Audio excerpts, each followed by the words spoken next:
توکلت علیک یا رب العالمین۔ رسول اللہ صلی اللہ علیہ وآلہ وسلم آپ کی ایک دعا ہے۔ آپ صلی اللہ علیہ وآلہ وسلم نے فرمایا، اے اللہ تیرے بارے میں میری حیرت بڑھتی چلی جائے۔ انگریزی کہاوت ہے knowledge ends into the wonder، علم کی انتہا حیرت ہے۔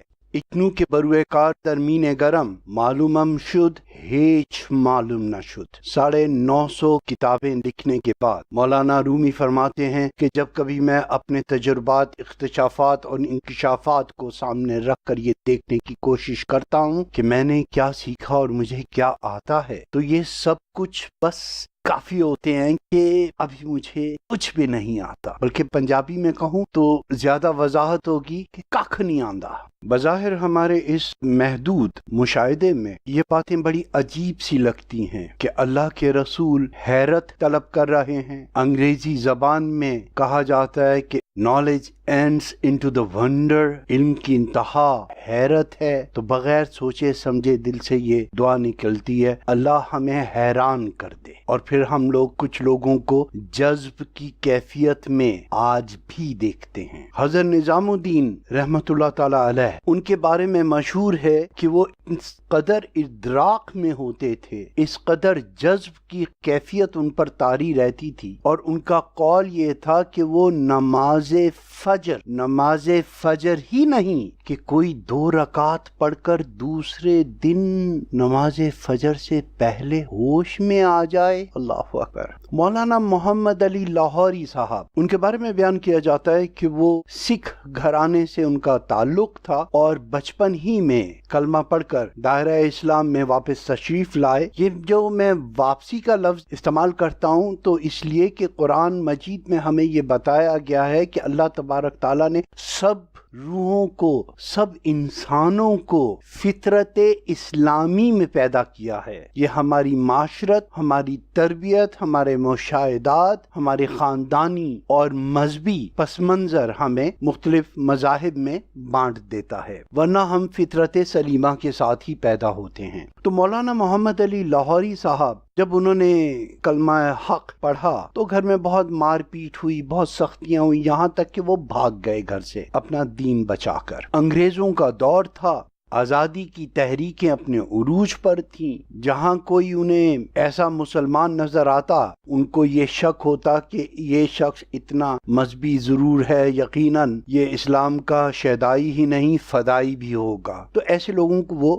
گرفتار کر لیا کرتے تھے۔ مولانا کو بھی انہوں نے گرفتار کیا اور بیان کیا جاتا ہے ان کی کوٹری میں گٹر کا پانی کھول دیا، اور وہ ٹخنے تک وہاں پر پانی موجود تھا، تو آپ نے اللہ تبارک تعالیٰ سے استدعا کی اور وعدہ کیا، یا رب العزت اگر اس گندگی کے باوجود جہاں میں مجبور ہوں اس حصے کے علاوہ تو مجھے قبول کر لے تو میں یہ وعدہ کرتا ہوں کہ اس سے زیادہ اپنے آپ کو اس پانی سے گندا نہیں ہونے دوں گا۔ اور غالباً 2 سال وہ جیل میں رہے اسی حالت میں، واللہ عالم السبب، اصل ان بہرحال اللہ کو ہے۔ اور اسی حالت میں انہوں نے قرآن مجید حفظ بھی کر لیا۔ لاہور میں کچھ علماء دین، کچھ بزرگ اکابرین بیٹھے ہوئے تھے اور جنت کی نعمتوں کا ذکر چل رہا تھا، بالکل کسی مشاعرے کی طرح سے سبحان اللہ، الحمدللہ، اللہ اکبر، اللہ اکبر، اس قسم کے نعرے لگ رہے تھے۔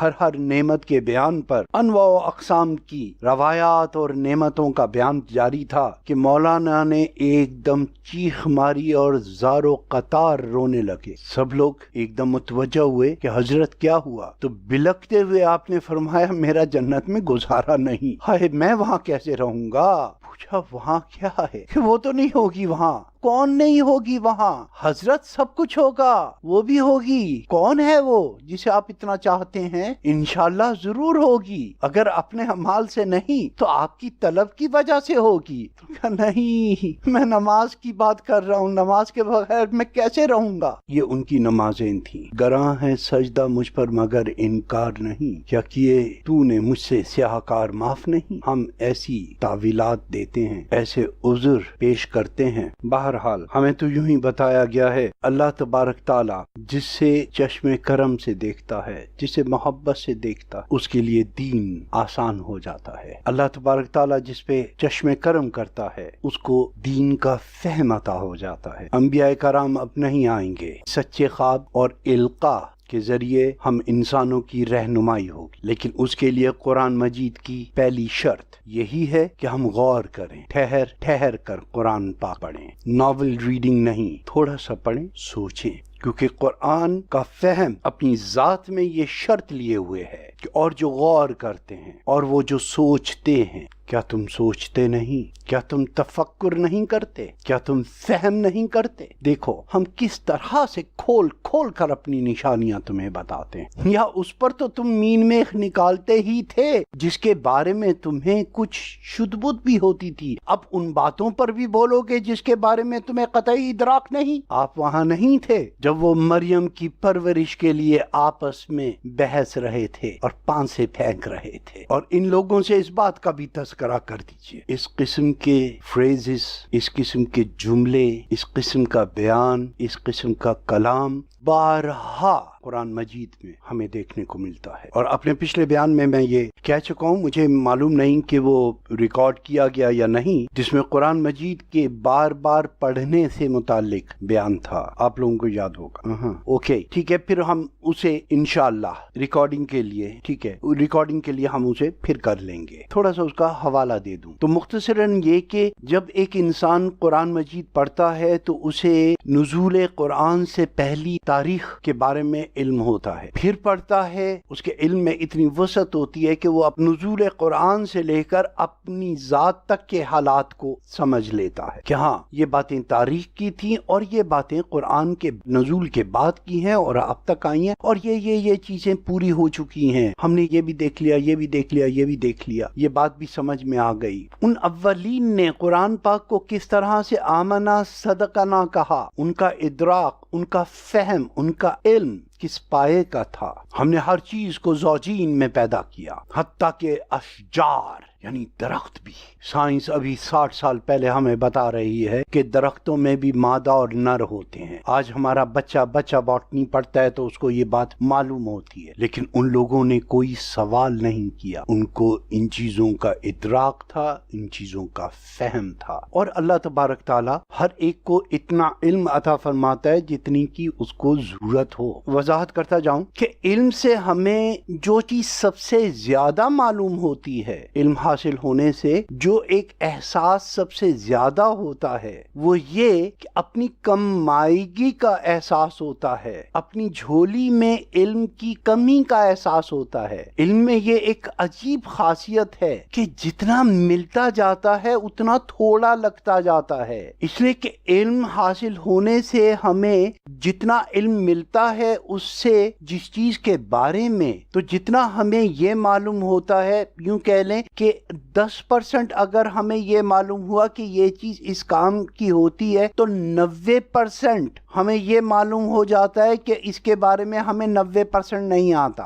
There's more depth in it۔ اور اس کی مثال میں اس طرح سے دیتا ہوں کہ آپ پہلی منزل پہ چلے جائیں، وہاں سے کھڑے ہو کر دیکھیے، وہ جو آپ گراؤنڈ فلور پر کھڑے ہوئے تھے، 10-15-20 لوگ کھڑے ہوئے تھے تو ان کے پیچھے کا آپ کو نظر نہیں آ رہا تھا، لیکن اگر آپ پہلی منزل پہ چلے جائیں تو آپ کو ان کے پیچھے کا بھی نظر آنے لگے گا۔ اگر دوسری منزل پہ چلے جائیں تو آپ کو اور دور کا نظر آنے لگے گا۔ 5ویں 6ٹھی 7ویں منزل پہ چلے جائیں تو آپ کو چھوٹے چھوٹے گھروں کے پیچھے کا حصہ بھی نظر آنے لگے گا۔ اگر آپ کسی مینار پر کھڑے ہو کے دیکھیں تو آپ کو بلڈنگوں کے پیچھے کے حصے بھی نظر آنے لگیں گے، درختوں کے پیچھے کا حصہ بھی نظر آنے لگے گا۔ ہیلی کاپٹر سے دیکھیں تو شہر کی وسعتیں نظر آنے لگیں گی۔ جہاز پر سفر کرتے ہوئے دیکھیں تو پورا سمندر اور اس کے ارد گرد بر اعظم نظر آنے لگیں گے۔ راکٹ میں جا کے دیکھیں تو آپ کو پورا گلوب نظر آئے گا، پوری دنیا نظر آئے گی۔ ایک نظر میں چاند، سورج اور زمین نظر آئی، زمین کے گرد چکر کاٹتے ہو۔ تو بات سمجھ میں آئی؟ جتنی بلندی پر آپ جائیں گے اتنی زیادہ چیزیں آپ کی نظر میں آ جائیں گی۔ تو یہ احساس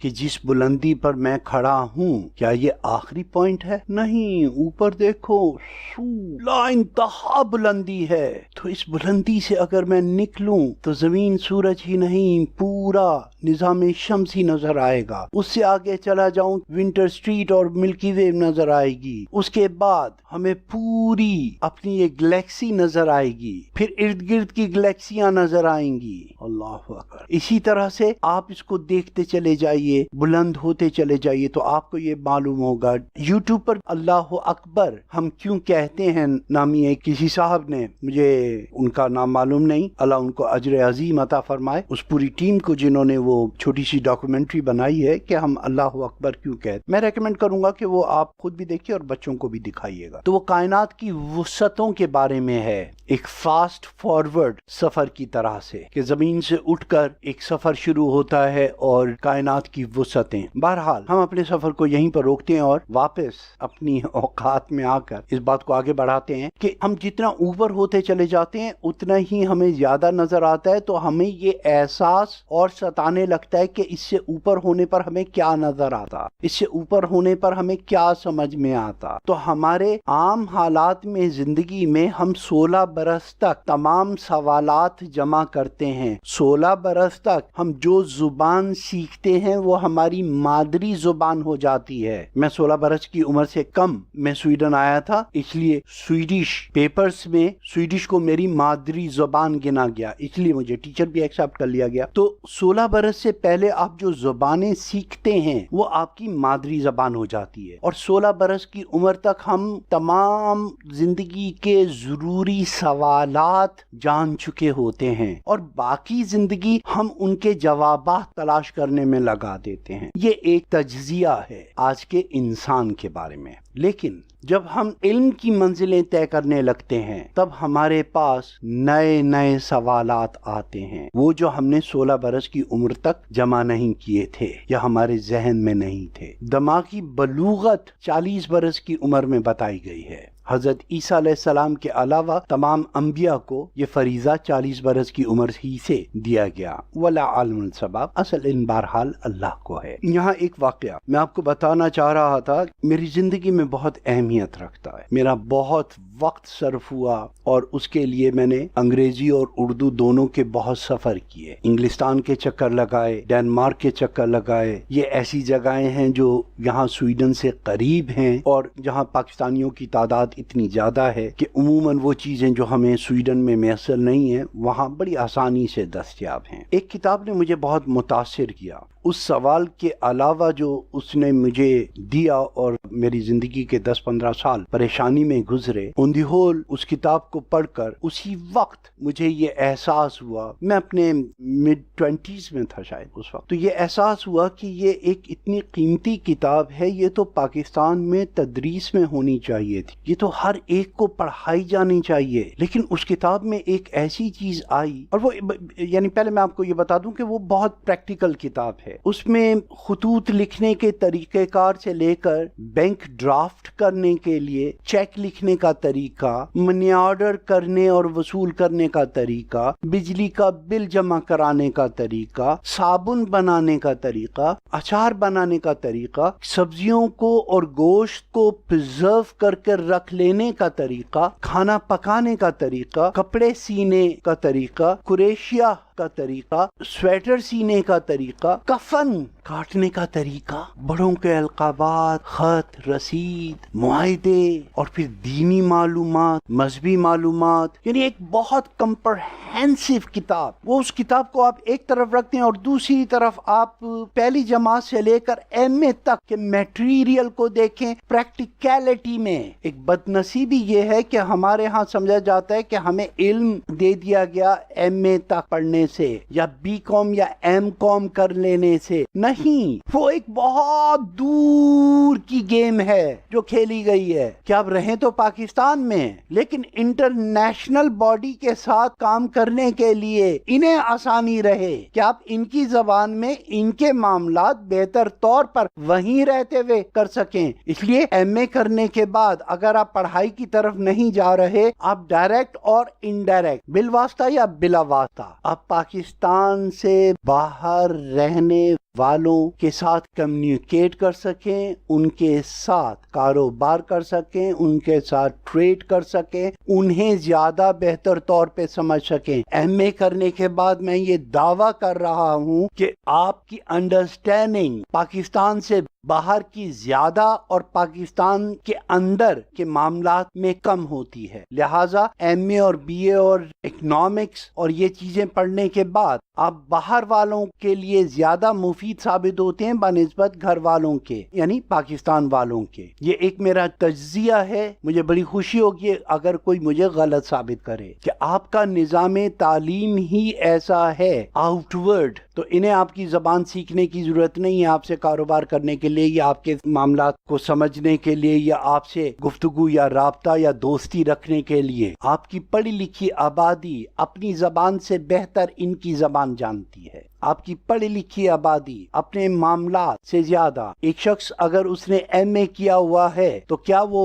ایک آج کل جن کا بہت ذکر ہوتا ہے پٹواری، اس کے سسٹم کو سمجھ سکتا ہے؟ کیا اس کی جنرل نالج میں ہے وہ بات؟ نہیں نا۔ بہرحال لیکن بہشتی زیور ان علوم پر توجہ دیتی ہے جو آپ کے ہاں پریکٹیکل ہیں، جو آپ کی روزمرہ زندگی میں کام آنے والا علم، وہ مذہبی ہو یا معاشرتی ہو۔ اب آئیے اس سوال کی طرف جس نے مجھے بہت پریشان کیا۔ پیری مریدی کے چیپٹر میں مولانا اشرف علی تھانوی صاحب جو اس کتاب کے مصنف ہیں، انہوں نے لکھا کہ اپنے پیر و مرشد کو اس دور کا سب سے عالی نسب سمجھا جائے۔ اوکے، یہ بات سمجھ میں آ گئی کہ اس کے ڈانٹنے سے، اس کی خدمت کرنے سے، اس کے کہنے پہ چلنے سے آپ لوگوں کو اپنی بے عزتی کا احساس نہ ہو کہ اتنی عزتوں والے نے مجھے ڈانٹا تو کیا فرق پڑ گیا۔ اور یقیناً علم جو ہے وہ لقمے کی طرح تو اٹھایا نہیں جا سکتا، اس کے لیے تو آپ کو اوکھ یا پنجابی میں جسے کہتے ہیں بک بنا کر پانی کے دھارے سے نیچے بیٹھنا پڑے گا۔ نل سے اوپر اگر آپ برتن رکھیں تو وہ کبھی بھی نہیں بھرے گا، تو پانی کے نیچے آپ کو آنا پڑے گا اور اس کے لیے آپ کو خواہ جھکنا ہی پڑے۔ تو یہ سورس آف نالج کی عزت بڑی آسانی سے سمجھ میں آ گئی۔ پریشانی وہاں ہوئی جہاں آپ نے فرمایا اور اپنے پیر صاحب کو اس دور کا سب سے عالم پڑھا لکھا ترین انسان سمجھے اور اس کے احکامات کے آگے اگر کوئی چیز لکھی ہوئی ملے یا کوئی بیان کرے تو ہرگز اس طرف متوجہ نہ ہو۔ تمہارے لیے تمہارے پیر کا حکم ہی دنیا کے سب سے بڑے عالم کے طور پر ہے۔ اب یہاں میں پریشان ہو گیا کہ بھائی یہ بندہ کون ہے جسے اپنی آخرت کا اتنا بھی خیال نہیں؟ ہمارے یہاں کہا جاتا وہ 2 رکعت کے ملا، وہ گاؤں کے رہنے والے کچھ لوگ، ایسی باتیں بھی مجھ تک پہنچی ان معصوم لوگوں کی کہ جی چند تے اللہ دا نور ہے اودے تے کوئی پیر کیویں رکھ سکتا ہے، تے گورے جھوٹ بول دین، اس ٹائپ کی باتیں۔ تب ایسے آدمی کو یہ شخص یہ کہہ رہا ہے کہ تم اسے اس دور کا سب سے بڑا عالم مانو، تو ان کو اپنی آخرت کا احساس نہیں؟ یہ کن جاہلوں کے سپرد معصوم لوگوں کو کر کے جا رہے ہیں، اور ان لوگوں کے بہکنے کا گناہ ان کے اوپر کتنا ہوگا؟ یہ تو ایک گناہ جاریہ کر کے جا رہے ہیں۔ تو یہ تھی میری پریشانی اور یہ تھا اس چیپٹر کا حال۔ اب میں نے مولانا اشرف علی تھانوی صاحب کے بارے میں جاننے کی کوشش کی کہ ان صاحب کے بارے میں کچھ جانوں، کچھ پتا کروں، یہ کون ہیں، کیا ہیں، اتنی بڑی انہوں نے کیسے چھوڑ دی، ان کو اپنی آخرت کا بالکل احساس نہیں۔ تب پتا چلا کہ یہ تو بہت جید عالم ہے۔ اپنی کتابوں کو دیکھا کہ میں نے غور نہیں کیا کہ کس کی لکھی ہوئی۔ اللہ تبارک تعالیٰ نے اس شخص کے لیے وقت کو مسخر، انہوں نے 10 دنوں کے اندر 24,000 صفحات پر مشتمل کتابوں کا سیٹ، موٹی موٹی جلدیں، نہ کمپیوٹر تھا نہ کوئی ریفرنس ریمائنڈر ٹائپ کا کہ جو آپ کو یہ بتا دے کہ یہ چیپٹر ہو چکا ہے، یہ آپ ریپیٹیشن کر رہے ہیں، ڈپلیکیشن نکال دی جائیں جیسے کہ ہم لوگ کرتے ہیں۔ تو صاحب کرامات انسان تھے، اور جتنا ان کے بارے میں جانتا گیا، جتنی ان کی شخصیت بڑھتی چلی گئی، اتنا ہی اس سوال نے مجھے اور پریشان کرنا شروع کر دیا کہ یہ اگر اتنے بڑے عالم تھے تو یہ ایسے کیسے لکھ کے چلے گئے؟ یعنی یوں سمجھ لیں کہ جب میں پاکستان میں بھی جاتا تو دکانوں پہ مارا پھرتا کہ بھئی ان کے مخالفین نے کوئی کتاب لکھی ہے، دوسرے لوگوں کی کتابیں، جہاں ان کے نام کے بارے میں آیا لوگوں سے پوچھ رہا ہوں کہ ان لوگوں کے سب سے بڑے مخالف کون ہوں گے، اور اس طرح سے کہ شاید شاید انہوں نے اس بات پر روشنی ڈالی ہو، شاید انہوں نے کوئی ان کا جواب دیا ہو، شاید کہیں یہ کویسچن آنسر ٹائپ کی کوئی ڈیبیٹ، کوئی ایسی چیز آ جائے، لیکن نہیں ملی۔ تبلیغی جماعت کے کچھ علماء سے بات ہوئی تو وہ اپنے بارے میں ایک بات کہا کرتے ہیں، تبلیغی جماعت کے ساتھ کرامت چلتی ہے، آپ کوئی سوال سوچ کے بیٹھ جائیے تو آپ کو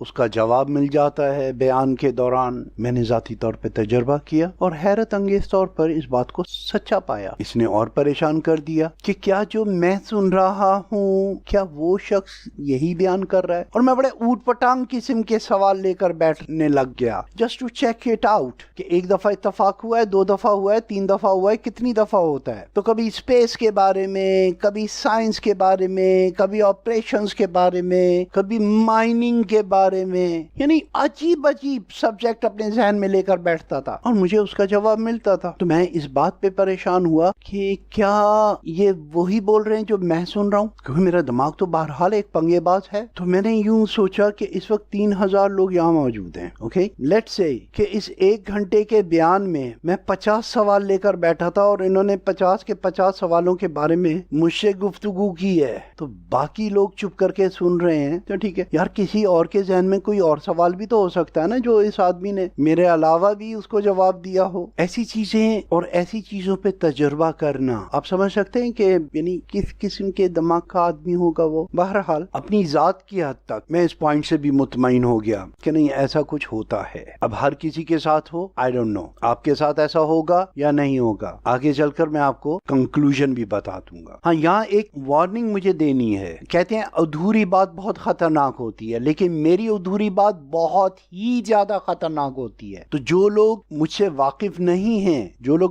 سننے والے ہیں، تو آپ انہیں خدا را یہ بات ضرور بتا دیجئے گا مجھے نہ سنیں اگر انہوں نے پورا نہیں سننا تو، اور اگر سنیں تو پھر آخر تک سنیں خواہ کچھ بھی ہو جائے، ورنہ میری کہی ہوئی بات زیادہ خطرناک ہوتی ہے عام ادھوری باتوں سے۔ بہرحال بیک ٹو آور سبجیکٹ۔ تو خود جب میں نے یہ تجربہ کر لیا تو اس نے میری پریشانی مزید بڑھا دی کہ یہ کیا ہے۔ ایک دن قرآن شریف پڑھ رہا تھا تو اس آیت تک پہنچا جہاں اللہ تبارک تعالیٰ انسانوں کی دعا سے متعلق ارشاد فرما رہے ہیں۔ مفہوم ہے کہ کچھ لوگ مجھ سے جاؤ حشمت طلب کرتے ہیں، کچھ لوگ مجھ سے مال و مویشی طلب کرتے ہیں، کچھ لوگ مجھ سے جائیداد اور اس قسم کی نعمتوں کا ذکر، مال و دولت، اولاد، اور آخر میں اللہ تبارک تعالیٰ فرماتے ہیں کہ اور کچھ لوگ مجھ سے علم طلب کرتے ہیں، اور پھر ارشاد باری تعالیٰ ہوتا ہے ایک سوال کی صورت میں، اور اگر غور کرو تو علم سے بڑھ کر کون سی نعمت ہو سکتی ہے؟ اللہ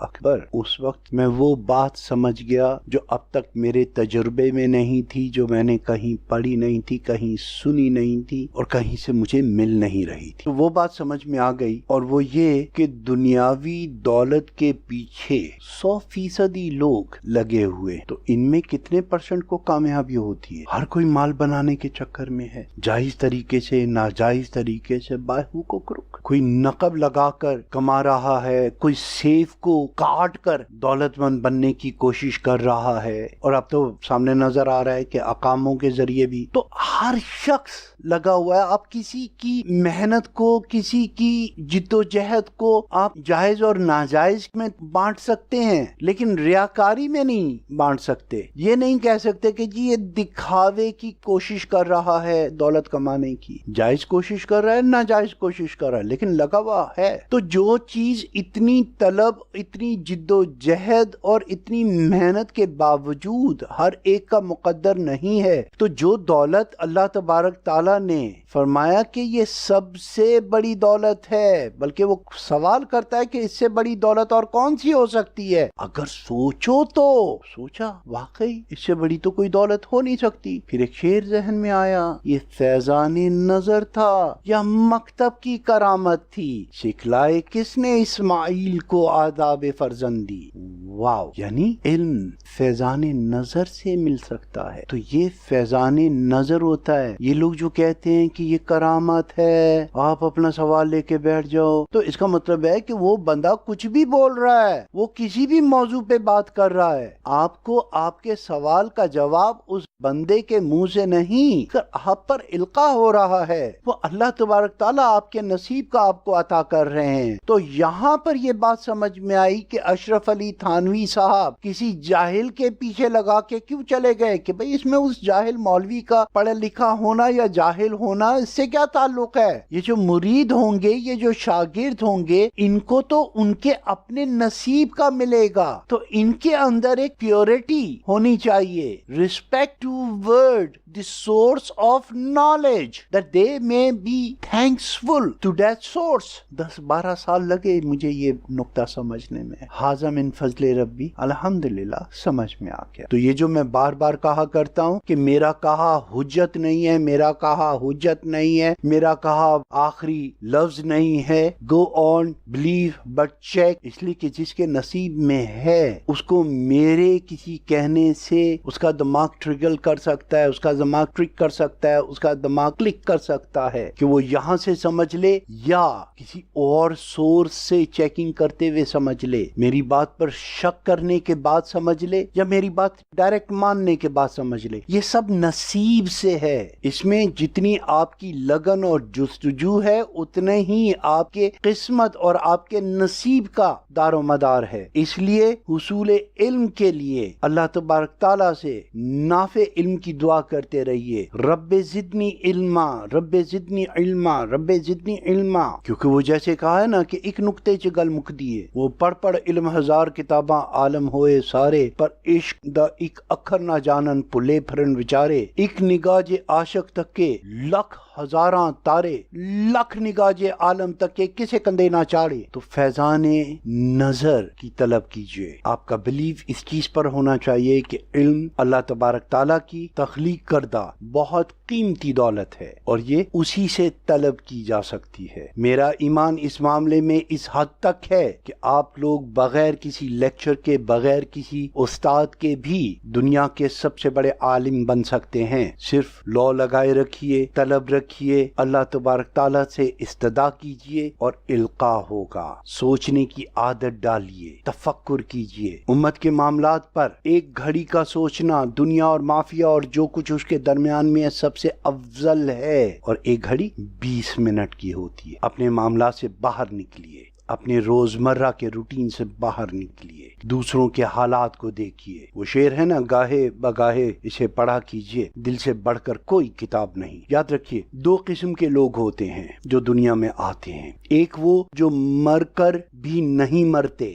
اور ایک وہ جو زندہ رہ کر بھی زندہ نہیں ہوتے. یہ میرے والد صاحب نے مجھے کہا تھا. اور جو اپنی ذات کے لیے جیتے ہیں وہ بلی کتوں کی طرح سے لاکھوں کروڑوں اربوں آتے اور جاتے ہیں. No one ever noticed them. مر گئے مردود جن کی فاتحانہ درود، کوئی ان کو یاد نہیں کرتا. کسی مصرف کے لوگ نہیں، وہ زمین بوجھ. اور دوسری قسم وہ ہے جو مرنے کے بعد بھی زندہ رہتے ہیں، لوگ انہیں یاد رکھتے ہیں. اب وہاں پر بھی ضروری نہیں کہ وہ محمد شریف ہی ہوں، یعنی اچھے ہی لوگ ہوں، ان میں بھی اچھے اور برے پائے جاتے ہیں. جنہوں نے دوسروں کے لیے کچھ کیا ہوتا ہے وہ یاد رکھے جاتے ہیں، گالیوں میں یا دعاؤں میں. یہ ان کے اعمال پر منحصر ہے. تو سب سے پہلے تو آپ یہ فیصلہ کیجئے کہ آپ زندہ رہنا چاہتے ہیں، اور پھر یہ فیصلہ کیجئے اچھے الفاظ میں. میرے والد صاحب نے کہا تھا کہ زندگی کی سب سے بڑی دولت بیٹا وہ ہے، اگر کما سکو زندگی میں تو ہر وقت اس کو کمانے کی جستجو میں رہنا، کبھی اس کا موقع ہاتھ سے مت جانے دینا. اور وہ ہیں وہ 2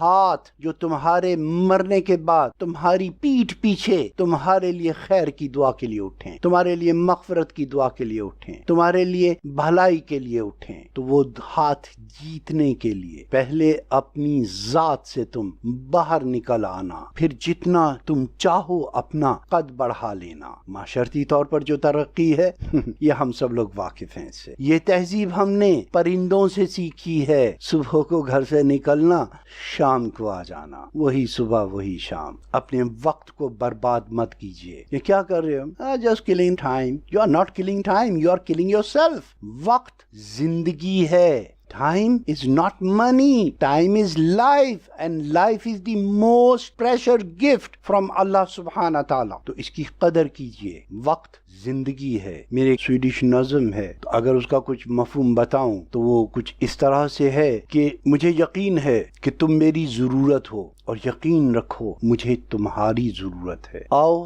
ہم آپس میں مل جائیں، کچھ بھی حالات ہوں میرے دوست، میں ہمیشہ تمہیں اپنے وقت کی دعوت دوں. اللہ پاکستان اور پاکستان کے حامیوں کو اپنے حفظ و امان میں رکھے. فی امان اللہ.